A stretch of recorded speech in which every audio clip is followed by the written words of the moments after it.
বিসমিল্লাহির রহমানির রহিম। ফেসবুকে কোন মেয়ের সাথে অবৈধ সম্পর্ক হয়েছে, কোন মেয়ের সাথে বিবাহের আগে কোন সম্পর্ক থাকা, অতিরিক্ত কথা বলা, প্রয়োজনের সাথে যোগাযোগ করা, এটা হারাম। টোটাল শুরু থেকে শেষ পর্যন্ত সবগুলি হারাম। ওয়ালা তাকরাবুজ জিনা, এগুলো জেনার কাছে যাও। মাঝে মাঝে টেলিফোন করা, বল এটা জেনার কাছে যাওয়া। এটা একদিন ওর সাথে রসিকতা, আমোদ ফুর্তি করা, আর তারপরে দেখা সাক্ষাতের সুযোগ, আর তারপরে কত কি করিয়ে দেবে শয়তান এইভাবে। এই জন্য আল্লাহর কাছে তওবা করেন, আল্লাহকে ভয় করেন যে এই অবস্থায় মরে গেলে আল্লাহর কাছে হিসাব দিতে পারবেন না, জবাবদেহি করতে হবে। এবং আপনি টেলিফোনটা নাম্বারটা পাল্টে দেন। ভালো পরামর্শ যে হইতে পারে যে আপনি আর টেলিফোন করছেন না, কিন্তু ওই দিক থেকে বিরক্ত করা শুরু করেছে। এটা হয়, কারণ ও তো ফেসে গেছে, জালে ফেসে গেছে। আর মহিলা তো আরো দুর্বল মনের দিক থেকে, সুতরাং ও একবার যে জালে ফেসে গেছে, আবু জান বাঁচছে না ওর। আর এই ইশকের রোগ এটাকে বলা হয় আরবি ভাষায় ইশক, প্রেমের ব্যাধি, মারাত্মক ব্যাধি। এতে মানুষকে সর্বনাশ করে দেয়। আর মহিলারা, মেয়েরা এই ক্ষেত্রে বেশি দুর্বল।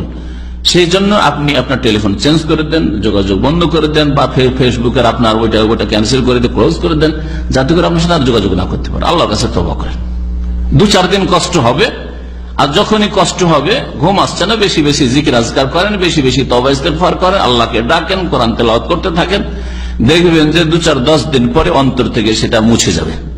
অন্তর থেকে এই অবৈধ হারাম প্রেম মুছে যাবে, থাকবে না। প্রথম দিকে কষ্ট হবে। যে কোনো বদ অভ্যাস থেকে মুক্ত হলে প্রথমে কষ্ট হয়। যে কোনো বদ অভ্যাস ছাড়তে হলে প্রথমখানে কষ্ট হয়। ধূমপান ছাড়েন, জর্দা ছাড়েন, যে কোনো খারাপ অভ্যাস ছাড়েন। এমনকি ভালো অভ্যাস ছাড়তেও কষ্ট হয়। চা খাওয়া, সকাল বিকাল চা খাওয়া যদি অভ্যাস থাকে, আর হঠাৎ চা খাবো না, মাঝে মাঝে একটু পেরেশানি লাগবে যে কি রে, ক্লান্ত যেন হয়ে যাচ্ছে। চা আসে না, খাই মিটে না মনে হচ্ছে। আসতে অফিসে আসতে এক কাপ চা আসবে, ভালো লাগবে, কফি আসবে। তো অথচ এগুলো খুব খারাপ অভ্যাস নয়, জায়েজ অভ্যাস। তারপরেও সেটা ছাড়তে প্রথমখানে একটু কষ্ট লাগে, কিন্তু 4 দিন ছেড়ে দিলে পরে ব্যাপার না। জি, আমাদের এখানে সবকিছু থাকলে এমন করেছে, মাঝে মাঝে 2-3 দিন চলে যায়। এই জন্য চাই না, কখনো খাদেমদের কাছে চা চাইতে যায় না। যদি নিজে থেকে দিয়ে দিল ঠিক আছে। 2 বারে বেশি, সকালে একবার, বিকালে একবার, 2 বারে বেশি যদি আসে তখন না। আর চাই না, 2 দিন 3 দিন চাইও না, কখনো চাই না। কারণ চাইলে অভ্যাস হয়ে যাবে ডেলি। তখন মনে হবে যে না, আসর পরে এসে যেন ভালো লাগছে না, সকালে এসে যেন ভালো লাগছে না। এই জন্য ওই রাস্তায় বন্ধ। জায়েজের ক্ষেত্রে এরকম করে, যাতে করে নিজেকে কন্ট্রোলে রাখা সম্ভব হয়।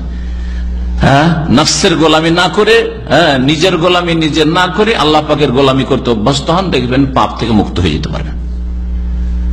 মানুষ যখন নফসের গোলামি শুরু করে, নিজের গোলামি নিজেই করে, তখন বন্দী হয়ে যায় নিজের কাছে, নিজের নফসের কাছে, নফসে আম্মারার কাছে, পাপিষ্ট মনের কাছে। তখন সে গোলাম হয়ে যায়, বন্দী হয়ে যায়, ছুটতে পারে না। আর ছাড়তে পারবো না ওই মেয়েটিকে, আমি এর থেকে আমি আর মুক্ত হইতে পারবো না।